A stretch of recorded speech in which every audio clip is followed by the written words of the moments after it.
Bienvenue dans ce secret d'icône spécial clé de l'iconitude avec Céline Deslogères, une championne de l'IA, une mathématicienne, mais pas que, une mannequin, une femme avec une expérience solide dans les deux domaines et qui vient nous parler donc de l'iconitude, de sa vie, de ce qui fait profondément qu'elle est celle qu'elle est et pas quelqu'un d'autre, c'est-à-dire qu'elle a une iconitude qui lui est propre, que j'ai rarement rencontrée et que j'ai envie de vous partager. Merci Stéphanie, bonjour, ravie d'être avec toi pour ce podcast et de pouvoir partager ensemble et échanger ce moment. Alors c'est un moment toujours spécial de se mettre là sur un fauteuil, d'être un peu exhibé. Je Ouais. sais que tu as aussi une nature qui est assez réservée à la base et que tu as su petit à petit, au fur et à mesure de ta vie, tes expériences et aussi de tes ambitions, faire un peu émerger, faire exploser cette carapace que tu avais petite. Est-ce que tu peux nous expliquer, peut-être en quelques mots, mais la petite fille que tu étais? Oui, bien sûr. Euh, Petite fille, j'étais vraiment timide et réservée. Très sérieuse, un peu le cliché de la petite fille parfaite, Hmm. toujours avec des bonnes notes, etc. Mais j'avais vraiment très peur de parler aux autres et surtout aux adultes. J'avais énormément de moments où je voulais parler à des gens, par Hmm. exemple mes profs, ma maîtresse, etc. Et en fait, je n'y arrivais pas. Donc Ouais. ça, c'était vraiment très dur T'avais comme de une sorte de sortir. blocage, c'est Mm. ça, c'est quelque chose que t'avais l'envie, mais c'était bloqué quoi. C'est ça. Mm. Et sortir de ce blocage, ça a mis pas mal de temps. Et justement, toutes les étapes, notamment le mannequinat, le sport, et ça m'a permis de petit à petit réussir à dépasser ça. Alors je Alors garde attends, toujours attends, ce attends. côté réservé, Comment, mais explique-nous comment on passe de je suis une petite fille réservée à je fais du mannequinat. Parce que il y a quand même un pont entre les deux, et pour ceux qui nous écoutent, c'est pas si évident que ça. Donc comment t'expliques voilà, qu'à un moment donné, t'as passé le cap tellement fort que tu t'es mis carrément quelque part exhibé, mais devant un objectif quoi. ouais. Alors en fait, c'était un peu un rêve inaccessible à la base de devenir mannequin, mais quelque chose qui me trottait dans la tête. Mm. Et à un moment, je me suis dit, si je veux essayer, c'est maintenant. Ouais. Sinon, je vais le regretter. Et je n'ai pas envie d'avoir de regrets. Donc, je me suis dit, je me lance, j'en parle à personne et je verrai ce que ça donne. D'accord. Et je pense que pour pouvoir se lancer comme ça des défis, il y a deux choses qui sont importantes. La première, c'est d'avoir quand même eu quelques succès de son côté, même si c'est pas forcément sur le même domaine. Et aussi de pouvoir rencontrer des gens à qui on peut s'identifier. Et j'avais eu la chance de rencontrer une fille mannequin qui m'a donné envie de me dire ah bah peut-être que c'est possible et qui m'a donné envie en fait d'y croire et Ouais. de me lancer. Donc Et c'est quand les même rencontres pour toi qui t'aident, qui t'ont aidé au fur et à mesure de ta vie, donc là pour le mannequinat, mais aussi pour d'autres moments de vie, à passer le cap. C'est-à-dire que tu as eu l'inspiration, ça t'a montré que c'était possible, et hop, t'as initié un mouvement à partir de ce moment-là, c'est ça? c'est ça, et c'est aussi pour ça que je crois vraiment à Icon Media, parce que je pense que en pouvant s'inspirer et rencontrer des gens qui ont fait des choses qui peuvent nous inspirer, ça va nous donner envie d'avancer, et ça a été la même chose après pour l'entrepreneuriat. J'ai pu rencontrer des entrepreneurs, être à l'écoute, être curieuse de ce qu'ils faisaient, tu vois, travailler avec eux pendant quelques semaines en Mm. immersion pour comprendre comment ils avaient monté leur entreprise, comment est-ce qu'ils avaient des clients, etc. Pour ensuite me dire, ah bah super, je peux le faire et je m'accorde le droit de me lancer. Mm. Mais je dois quand même dire que mon premier shooting, c'était vraiment très dur. J'étais avec un photographe qui me demandait de m'allonger sur une table, etc. Et moi, je ne pouvais pas. Je le regardais en lui disant, alors ce qui va être possible aujourd'hui, c'est assis ou debout, mais s'allonger, ça le fera pas pour Ouais. aujourd'hui. Et petit à petit, j'ai endossé ce rôle un peu comme une actrice, où je me sépare de ma vie réelle et de mon moi réel pour Mhm. endosser cette actrice qui Ouais. était donc moi pendant les shootings et pouvoir, pourquoi pas, m'allonger sur une table, pourquoi pas sauter dans une piscine. Donc un de tes secrets d'iconitude, quand je t'entends, c'est le fait de dire je me mets dans la peau de quelqu'un d'autre. je mets dans la peau d'un personnage et ça m'aide à actionner plus fort que peut-être ce que ma propre personne ou personnalité l'aurait fait. Oui, et être capable dans une situation de se dire, là je suis cette personne, ça fait partie de moi, ou peut-être que c'est mon rêve Mm. de moi, dans mon fantasme de moi-même, et se dire, je m'accorde le droit de le faire pour pouvoir enlever les barrières que je peux avoir. Ok. Et tous les jours se dire, qui est-ce que je serais dans une Mm. semaine, 2 semaines, un an, 2 ans, si j'étais dans un rêve, et essayer d'endosser ce personnage. Alors cette clé d'iconitude dont on parle, le fait d'avoir une capacité de se mettre dans un personnage et de fait actionner plus fort que ce qu'on l'aurait fait à la base en étant soi, est-ce que c'est ce qui t'a permis aussi d'endosser toutes ces casquettes que sont la mathématicienne que tu es, la mannequin que tu es et l'entrepreneur que tu es? Parce que pour le coup, t'en endosses des rôles. Alors ça, je ne sais pas si c'est le même phénomène, mais c'est vrai que j'ai découvert plusieurs passions. Et en fait, je pense que tout se rapproche de la personnalité de l'entrepreneur. Je pense qu'il y a beaucoup de facettes à l'entrepreneuriat. Et donc le fait d'être mannequin, c'était une forme d'entrepreneuriat. Pourquoi? Parce qu'en fait, j'ai dû lancer un projet. On a une agence, mais c'était quand même moi le moteur.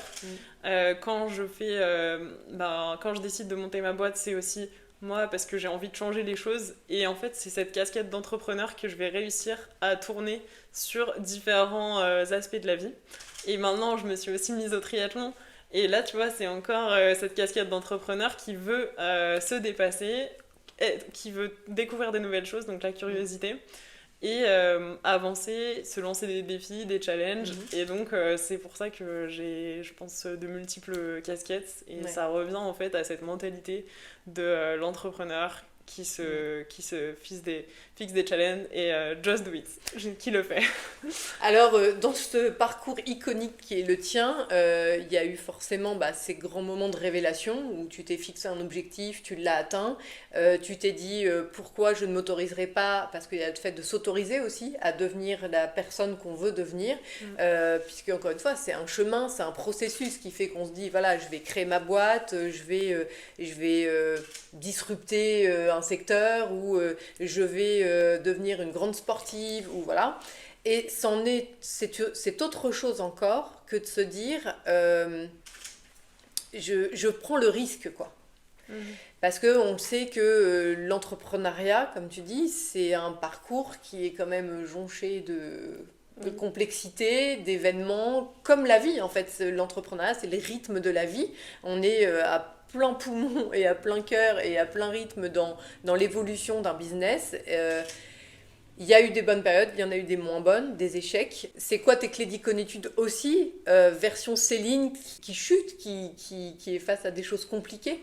Ça, tu l'as découvert aussi. Est-ce que tu peux nous l'expliquer? Oui, alors il y a plusieurs choses qui résonnent à ce que tu viens de dire dans mes expériences. Il y a par exemple les fois où j'étais face à un problème, pas forcément face à l'échec, mais face à un problème et je ne savais pas forcément comment trouver une solution. Et à la base, c'est vrai que j'étais peut-être tentée de me dire ah, ben c'est pas pour moi, peut-être que même en tant que femme, se dire ah, c'est peut-être pas un truc pour les Mm, femmes, mm, etc. Par exemple, quand je cherchais un problème euh, quand je tombais face à un problème à résoudre en informatique, se dire comment est-ce que je vais faire marcher un réseau de neurones sur de la reconnaissance faciale, parce que oui, c'est ce que j'ai voulu faire à un moment, se dire ben, je peux trouver la solution par mm. moi-même, et ben, s'autoriser à se dire j'ai pas forcément besoin de l'aide de quelqu'un, j'ai peut-être toutes les clés pour y arriver. Et finalement y arriver. Donc ça te donne déjà des premiers petits succès Ouais. où tu te dis en fait quelque chose qui me paraissait comme étant impossible, je me dis finalement c'est possible. Et après, ça résonne aussi avec quelque chose d'autre qui est donc qu'est-ce qu'on fait face à l'échec. Mm. Et effectivement, il y a déjà eu plusieurs moments où je me suis retrouvée un peu au fond du gouffre, où je me levais le matin en me disant en fait, mes projets sont écroulés, je ne sais pas ce que je vais faire, donc ça arrive parfois. Et dans ces moments-là, c'était pas évident de se dire finalement des femmes ou des hommes qui sont, qui ont réussi sont passés par là parce qu'en fait quand on regarde notamment sur les réseaux sociaux on voit beaucoup de gens qui ont fait des super choses et on voit pas forcément les moments difficiles par lesquels ils sont passés. Ouais. Donc, encore une fois, je pense que avoir des icônes, ça aide. J'ai réussi à m'identifier à des personnes, notamment des femmes, qui sont à mes yeux des femmes qui ont réussi. Ouais. Et en étudiant leur parcours, je me suis rendu compte qu'elles ont, elles aussi, fait face à l'échec certaines fois. Donc dans ce genre de moment, pouvoir s'identifier à des femmes qui sont passées par des échecs ou des moments difficiles et me dire ok, j'ai le droit moi aussi de passer par des moments difficiles et je vais rebondir parce qu'elles ont rebondi. Et ensuite pouvoir vraiment se focaliser sur des choses qui me font du bien, m'ouvrir aussi à de nouvelles choses, petit à petit développer une nouvelle curiosité, être à l'écoute du monde autour de moi et redémarrer un nouveau projet dans une nouvelle énergie, retrouver voilà, mon énergie et me relever. Voilà. Ok, donc on est encore sur...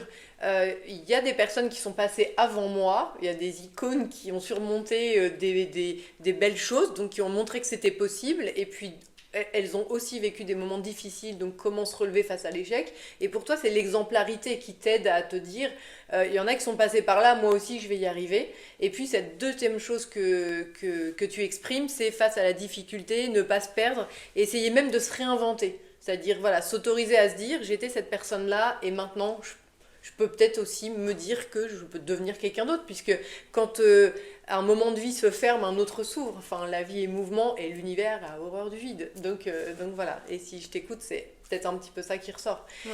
Ensuite, il y a l'entrepreneur que tu es, donc... on a tellement peu de femmes dans l'IA, on a tellement peu de femmes dans la tech, c'est un sujet absolument crucial parce qu'un nouveau monde s'ouvre à nous, justement avec les nouvelles technologies, l'intelligence artificielle, n'en parlons pas, et on n'a pas de femmes, c'est-à-dire qu'on est face à un monde qui se construit, un nouvel univers, et qui est construit principalement par des hommes. Quand aujourd'hui, notamment, on tourne ce podcast le jour des droits des femmes, et finalement, on se bat pour des droits partout dans le monde qui sont en régression. Et on est face à un nouveau monde qui est digital, qui est blindé de technologie, qui est créé par des hommes. C'est un conte, ça, Céline. Qu'est-ce que tu en penses ? J'en pense qu'il faut effectivement plus de femmes dans l'IA.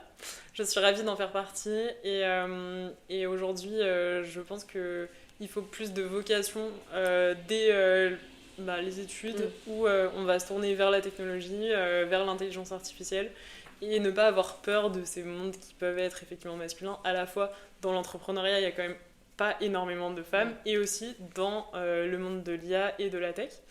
Et en fait aussi, je pense que ça vient du fait que en tant que femme, on a du mal à se sentir légitime avant d'avoir eu une reconnaissance ou quelque chose vraiment... par exemple, les athlètes, elles ont du mal à dire que ce sont des athlètes avant d'avoir gagné un championnat, tu vois. C'est un peu la même chose dans l'IA, finalement. Il y a des gens qui vont s'inventer comme étant dans l'IA, pourquoi pas des femmes. Donc il faut que plus facilement on arrive à s'intéresser. Pour toi, le manque de rôle modèle, c'est quoi l'histoire ? Pourquoi on a si peu de femmes dans ces métiers d'intelligence artificielle et de tech ? Je pense qu'il y avait un travail à faire sur les clichés de se dire que la tech c'était plutôt pour des hommes que pour des femmes. Dès l'éducation, je pense plus encourager des femmes dans les maths, dans la technologie, dans l'intelligence artificielle, dans la data, et aussi arriver pour les femmes à se sentir légitimes. Pouvoir répondre à des questions de tu es une femme et tu décides d'être entrepreneur dans l'IA, pourquoi réussir à se sentir bien dans cet univers-là et avancer. Donc je pense qu'il y a deux choses à faire, travailler sur l'éducation et aussi travailler sur le sentiment de la légitimité dans des secteurs où il n'y a pas énormément de femmes et où on dirait que c'est un petit peu complexe alors qu'en fait on peut tous se donner les moyens d'avancer sur toutes, je veux dire, se donner les moyens d'avancer sur des projets tech et IA. Mais est-ce que vraiment la notion d'éducation, alors ça c'est une partie, mais est-ce qu'une des clés pour développer justement le fait qu'il y ait des femmes dans ces métiers de techno, ça passe pas aussi par la problématique du rapport avec les maths ? Aujourd'hui, quand on voit l'explosion des filières, même à l'école, AGGSP, droit, éco, etc., c'est 75% de femmes. de jeunes femmes, alors que on en parle partout aujourd'hui, des vocations, etc. Et très souvent, quand on pose la question, c'est les maths la barrière. Et toi qui es mathématicienne, qu'est-ce que tu as comme avis sur ce sujet-là? Oui, ça commence par les maths, justement, au lycée, au collège. Je pense qu'il y a un peu le cliché de les filles ne sont pas forcément très fortes en maths, ou bien on pense que c'est plus un truc de garçon. Mm. Et en fait, après, ça vient, puisque c'est. Enfin, pour faire de l'intelligence artificielle, on a besoin de background de mathématiques, d'informatique, principalement. Et donc, en fait, en tant que femme, si on a déjà des lacunes qui ont été créées parce que on a compris que les maths, c'était pas fait pour les femmes, en gros, inconsciemment, Mm. pour la plupart du temps, hein, c'est pas forcément conscient, et ben en fait, après, ces lacunes-là, on va les retrouver pour l'IA, et donc ça engendre le fait que en IA, les femmes se sentent pas forcément légitimes. Ouais. Donc effectivement, moi j'ai eu la chance de beaucoup aimer tout ce qui était maths dès petite et de pas me fixer de barrière par rapport à ça. Je pense que c'est aussi grâce à mon père parce qu'il avait pas, enfin lui adorait les maths et il avait pas du tout cette idée de c'est pas pour les filles ou quoi. Mhm. Et petit à petit j'ai réussi à me développer aussi sur l'IA en me disant bah en fait j'ai tous les outils et je vais y aller. Voilà. Ouais. Ouais. Donc avoir ce background, effectivement, faut pas, il faut vraiment changer des mentalités même inconscientes sur ce que peuvent aimer les filles et les garçons dès l'école.